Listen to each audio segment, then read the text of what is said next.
So what really will come out of Trump's meeting with Putin? Joining me now is Dan Hoffman, former CIA chief of station in Moscow and a Fox News contributor. Dan, we are very grateful you were able to be with us on this Saturday morning. You perhaps know better than most that you cannot trust this Russian leader.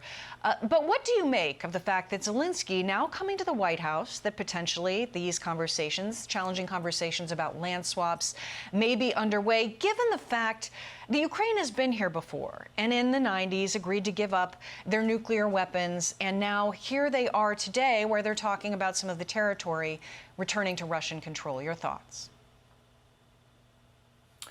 Well, I think it's just extraordinarily difficult to bring an end to a war where neither side is too exhausted to stop fighting.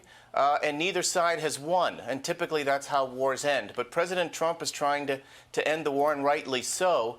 And I think it's a really good sign that President Trump has invited President Zelensky and apparently some European leaders to the United States for further discussions. They're all the key stakeholders, and President Trump is trying to rally everyone together to see if we can find some common ground, literally, for a peace agreement. Yeah, that's a great point. One of the things that the president has talked about not just this being a ceasefire, but being something much broader, a real peace agreement that would bring an end to the war. How likely do you think that is? Well, again, I think it's extraordinarily challenging. President Putin will talk in terms of land swaps because that's real estate talk. And of course, he's been negotiating with the President Trump's special envoy, Witkoff, who's got a background in real estate, and President Trump does as well. But what we're really talking about is the geopolitical relationship between Ukraine and Russia, and the risk if Ukraine were to give up territory Russia hasn't even conquered yet. And keep in mind, the territory Russia has taken, 20% of Ukraine, that's illegally occupied by Russia in Ukraine. And the last thing we want to do is reward Russia's aggression. But also there's concern about Ukraine's economic viability if they were to give up further territory, and vulnerability to future Russian attacks. Putin has broken numerous ceasefires, and so we've got to be concerned about that as well. I'd like to see General Kellogg involved more deeply in these discussions. He's a real expert in these matters. He was conspicuously absent yesterday. You know, when you talk about who was absent, there were also many people there from the business world in Russia that traveled all the way to Alaska, perhaps high hope in their hearts. And now there's talk of a lot of European leaders joining Zelensky at the White House on Monday, potentially. What is that about? Is that about sort of showing that, yes, Ukraine also has a great many people with a great many interests in their pockets? Is it sort of trying to show that there's a more equal playing field? Well, I think for Russia, certainly the ultimate carrot President Trump is offering is to readmit Russia into the community of nations and build out their economy. Vladimir Putin's own national security officials, senior intelligence officials, and his own military officers recognize the horrific cost that Putin has forced Russia to pay in terms of spilled blood and treasure, with over 1 million casualties in this war that has not accomplished Putin's objective to topple the government of Ukraine. But what Putin wants to do is force Ukraine to agree to a bad deal that would put pressure on President Zelensky and wreak havoc on Ukraine's democracy and make them weaker internally going forward. That's what we have to guard against. And again, I think that's why it's important that Europe step up in their backyard, as they have, to offer Ukraine the support that they need to deter any future Russian attacks, and also ensure that Ukraine gets a good deal. Look, yesterday the Taliban celebrated 4 years from their takeover of Kabul.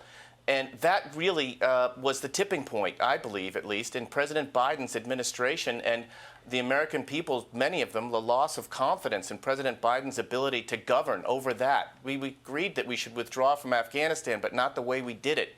I think the stakes are rather high for President Trump to get a good deal here and demonstrate that his leadership is on the line and that he can achieve the results that he's talked about. Yeah, and when we look at these maps and potentially what Russia wants, which is this land bridge all the way down and, of course, Crimea, and to have international acknowledgement of that being part of Russia, there are people that have grown up there since the 90s as Ukrainians in a democracy.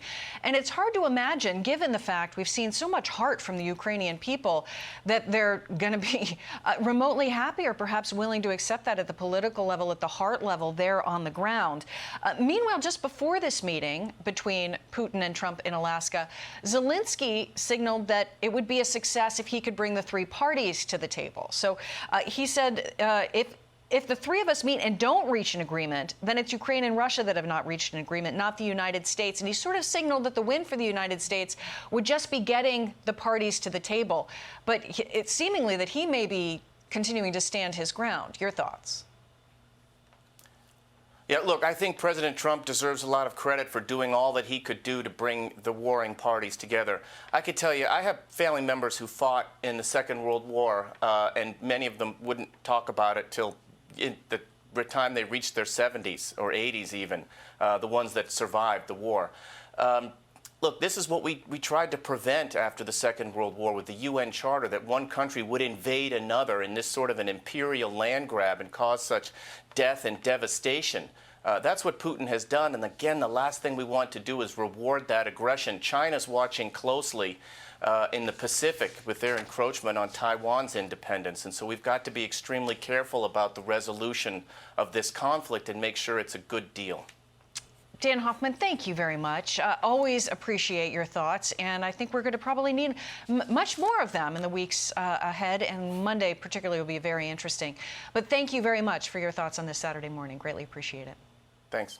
Hey, it's Will Cain. Click here to subscribe to the Fox News channel on YouTube. It's the best way to get our latest interviews and highlights. And click to subscribe to the Will Cain podcast for full episodes right now.